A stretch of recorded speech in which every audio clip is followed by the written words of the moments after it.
Shabbat Shalom and welcome to what is, I guess, the beginning of the summer edition of our Torah study together. I'm Stanley Davids. Welcome to our community of those dedicated to the study of Torah. It is summertime. We know that.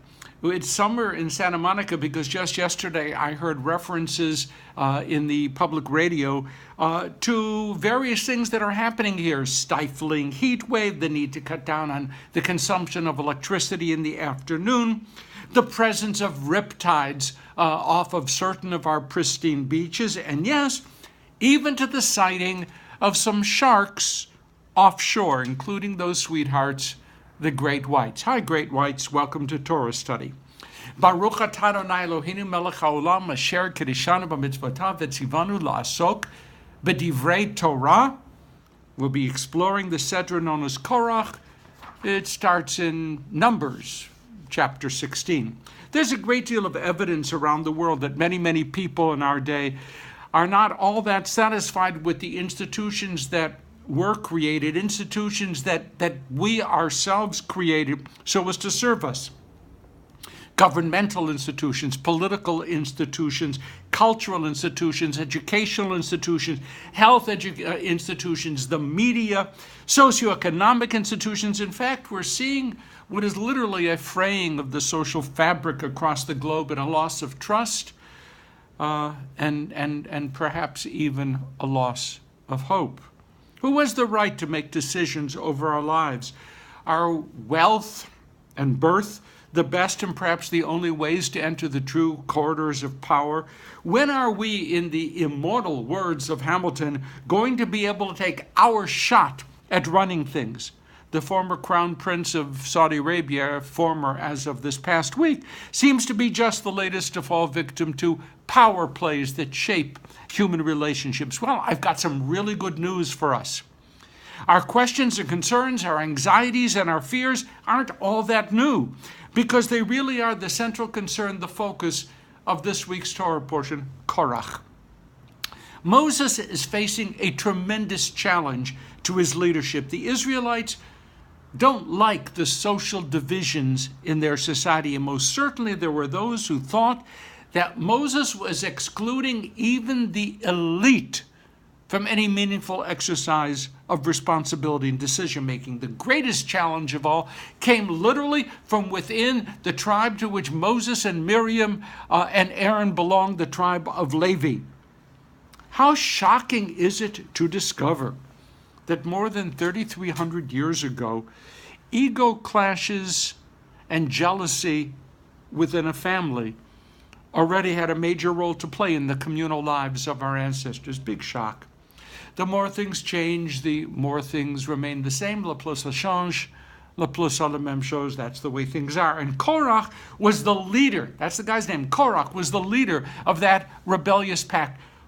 Rav lachem b'nei Levi, he said, you take too much responsibility upon yourselves, O fellow cousins of the tribe of Levi. Look around you, Moses and Aaron. Each one of us is holy, no more, no less than you. One of the greatest of all teachers of Torah in our age, Nechama Leibowitz, tries to parse what's going on here. Leibowitz reminds us that the sharing of power is not a negative. Just before our Sedra begins, there was a really fascinating incident. Moses was told that two outstanding Israelites, Eldad and Medad, who were granted a certain quality of prophetic insight through the Ruach HaKodesh resting on them, the Holy Spirit, had taken their gifts out into the midst of the people. Can you believe it? Impossible. Taking a sacred gift and demonstrating it, living it in the midst of the people? Les majestés. This is something that is terrible and destructive of authority. The demand by Joshua, who was functioning at this time as the loyal whistleblower, was that Eldad and Medad should be punished, severely punished. But Moses demurred, no big problem. He said, would that all of the Israelites were prophets. So Moses had no trouble in sharing the Ruach HaKodesh, the Holy Spirit, with Eldad and Medad and all the people. Moses went on to say, would that all of the Israelites were prophets, sort of prophets in any event. But now, Korach and his followers were accusing Moses of refusing to share leadership with others who were, genetically at the very least, as qualified as he was. And totally unlike what had just happened with Eldad and Medad and and they're to be celebrated, Moses was incensed. By the time this particular struggle would be over, there would be plenty of corpses scattered all about. Leibowitz says the difference between the two events is that in one, Eldad and Medad were trying to bring all of the people into a sustained collective relationship with God. But here in our center, Korach and his followers were trying to encourage individuals to take power into their own individual hands. It is normative in the Torah for God's demand that we become holy to be issued in the plural. You shall be holy, kadoshim tihiyu, plural. You collectively shall be holy. Not one man, not one woman, all of you. We are called an am segula, a select people, a special treasure, because there isn't any place within Judaism for the permanent enthronement of one person or one profession, not even the rabbinate, or one family. Sure, Moses was utterly unique, but the Torah makes clear that lo kam b'Yisrael kamoshe od. Moses was sui generis.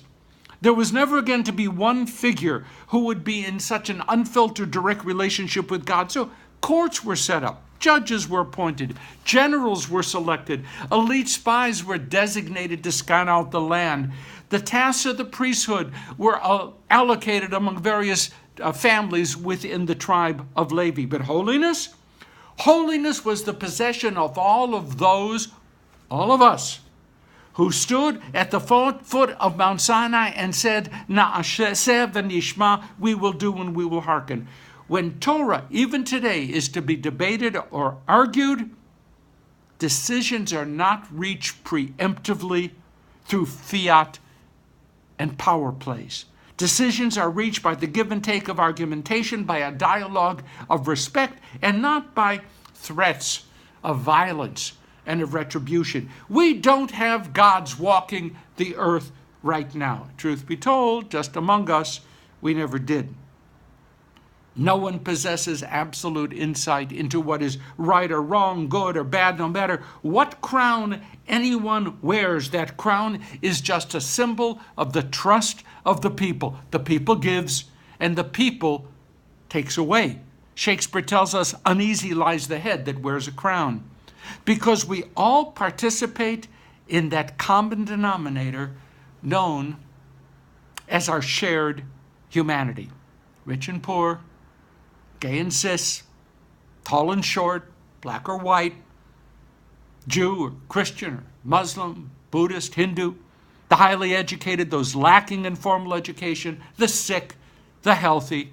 We are equally members of a single collective, and we must care for one another. If we shatter that collective, if we prefer the animal kingdom within which dogs eat dogs and human beings act like wolves toward each other, we will literally, physically tear each other about. That is what Korach was trying to do when he abandoned the collective kedusha, the holiness that should belong to everyone, and told Moses that each one of us individually standing here before you, each one of us is fully by himself, herself, the equivalent of what you possess. So each one of us, with our egos and our ambitions, is of far greater significance than the well-being of family, of community, of what we today call our global civilization. The revolt of Korach is really what is called in Jewish studies a paradigmatic event. It's a paradigm. It calls us to a stunning level of responsibility for our world. It calls us to be one, to be united, to join together, to put aside dictatorships and those who claim authority without our granting anything resembling that authority. A paradigmatic event we are called to stand against. May we ever prove worthy of the challenge of setting aside and defeating the Korachs in our midst, those who call for a worship of the individual over the responsibility of the collective. Well, that's it. Shabbat Shalom, my friends. Have a great week. Watch out when you go to the beach. And please, lest I forget, hit share. Let others join in our Torah conversation. And I'm really looking forward to being with you again next week. Shabbat Shalom.